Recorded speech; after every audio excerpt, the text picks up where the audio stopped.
আসসালামু আলাইকুম এভরিওয়ান। আজ আপনাদের সাথে শেয়ার করব কিভাবে একটি সাধারণ ওড়না দিয়ে এত সুন্দর একটি ডিজাইনার ফ্রক তৈরি করা যায়, তাও আবার 120 ইঞ্চি প্লাস ঘেরে তৈরি করেছি। তো ডিজাইনটি দেখতে আপনারা ফুল ভিডিওটি দেখবেন। আমি শুরুতেই ওড়নাটি দুই ভাঁজ করে লম্বার যে পাড়টা আছে এই পাড়টাকে আমি 1/2 ইঞ্চি রেখে কেটে নেব। আপনারা একটু মনোযোগ দিয়ে লক্ষ্য করলে বুঝতে পারবেন আমি কিভাবে কাপড়টা কাটছি। তো আমি ওড়নাটার 3টা অংশের পাড় কেটে নেব এবং একটি অংশের পাড় থাকবে। চওড়ার দিকে দুটো অংশ কাটব, শুধু লম্বার অংশের দিকেটা একটা অংশ আমি রেখে দেব ওড়নার সাথে। তো এই যে দেখুন আমি দুটো পাশ অলরেডি কেটে নিয়েছি, আরেকটি পাশ কেটে নেব।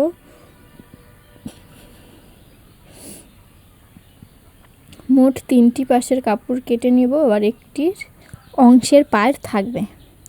তো আমি কাপড়টি সুন্দর করে 4 ভাঁজ করে নেব এবং আরও একটি ভাঁজ করে দেব, অর্থাৎ কাপড়টি আমার টোটাল 8 ভাঁজে আছে। 2 3 4 5 6 7 এই যে 8 ভাগে আছে, ঠিক আছে। কাপড়টি কিন্তু আমাদের 8 ভাঁজে থাকবে।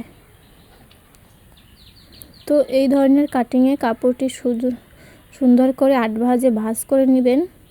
এবার আমি লম্বার মাপটা নিয়ে নিয়েছি। তো আমি লম্বায় নিচ্ছি 20 ইঞ্চি, যেহেতু আমার ওই পাড়টার লম্বা আছে আরও প্রায় 4 ইঞ্চির মতো।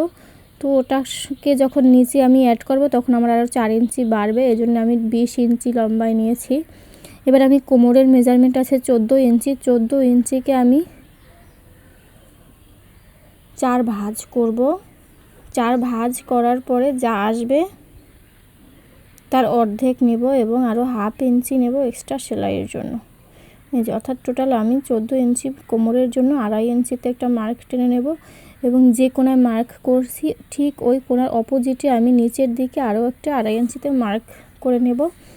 এবারে দুটো মার্কই সরু করে মিলিয়ে দেব।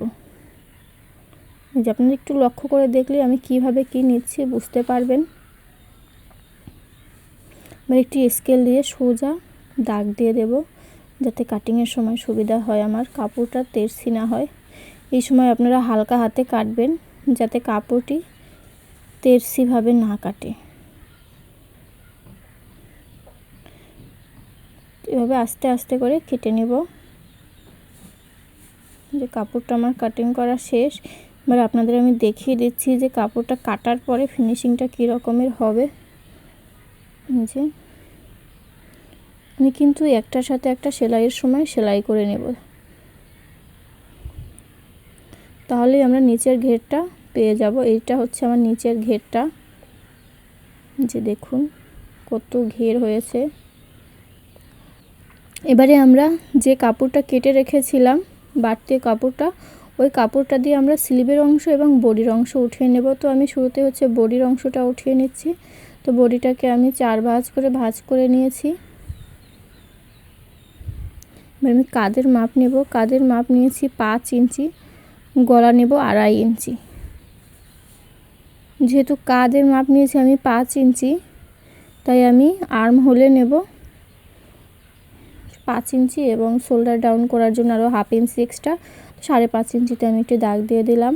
তো এবার আমি আর্ম হোলের শেপটা দিয়ে নেব। তো একটি শেপ কাট দিয়ে ঘুরিয়ে রাউন্ড শেপটা দিয়ে নিলাম। তো এবার আমি বডির মাপ নেব। আমার বডি হচ্ছে 15 ইঞ্চি। 15 ইঞ্চিকে 2 ভাগ করলে 7.5 ইঞ্চি।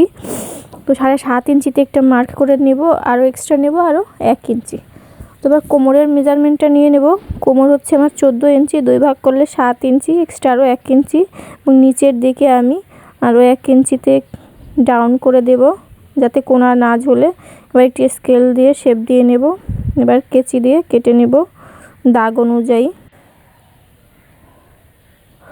নিচে যে 1 ইঞ্চি ডাউন করেছিলাম ওটাকে আমি কেটে নিব। তো এবারে আমি হচ্ছে বডির পার্টটা রেখে দেন স্লিভের কাটিং করব। তো এটা খোলা অংশ, আমি যেদিকে দাঁড়িয়ে আছি এটা বন্ধ অংশ।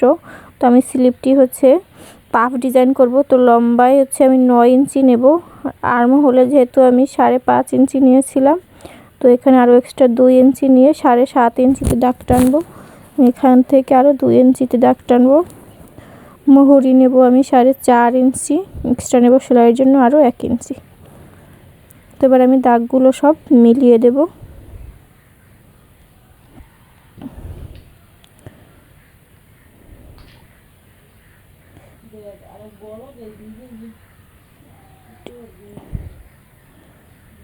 এবারে আমি এই দিক থেকে আরও এক্সট্রা 5 ইঞ্চি থেকে 6.5 ইঞ্চি নিয়েছি, আপনারা যা খুশি নিতে পারেন।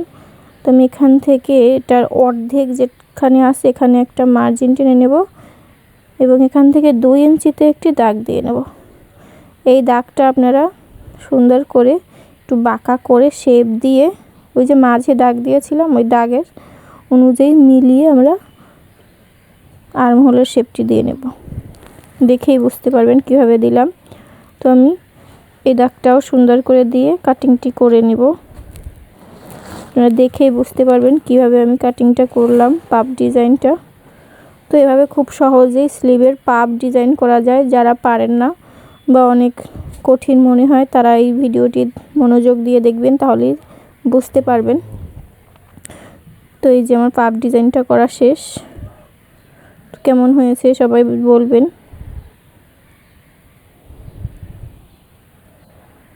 তো এবার আমি কিভাবে সেলাই করব সেগুলো একটু হালকা সময়ের মধ্যে আপনাদের দেখিয়ে দিই। আমার ফাইনাল লুকটা কীরকম আসবে। আমি যেহেতু এই ভিডিওতে সেলাই ভিডিওটি শেয়ার করিনি, শুধু কাটিংটি শেয়ার করেছি, তাই একটু গুছিয়ে দেখিয়ে দিলাম যে কী রকমের আমার ডিজাইনটি হবে। এটাই হচ্ছে আমার এরকমের ফাইনাল লুক আসবে। তো আমি আজকে শুধু কাটিংয়ের ভিডিওটি আপনাদের সাথে শেয়ার করলাম, সেলাইয়ের ভিডিওটি পরের ভিডিওতে শেয়ার করে দিব। তো এরকমের ভিডিও পেতে আপনারা আমার চ্যানেলটি সবাই সাবস্ক্রাইব করে দিবেন এবং লাইক কমেন্ট শেয়ার করে দিবেন বন্ধুদের সাথে। আর যারা সাবস্ক্রাইব করেছেন সবাইকে ধন্যবাদ। আসসালামু আলাইকুম।